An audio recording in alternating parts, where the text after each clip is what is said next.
Hello everyone! Today, we want to share with you a super cute DIY, the lace doll dress. Perfect for wedding decorations, absolutely charming and adorable.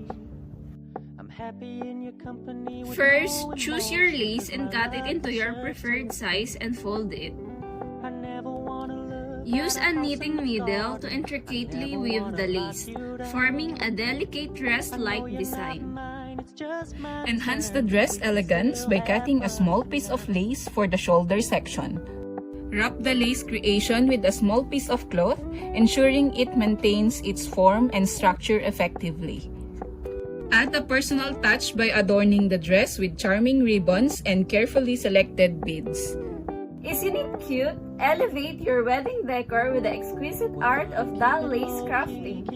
For more details you may be interested in, do not hesitate to contact us.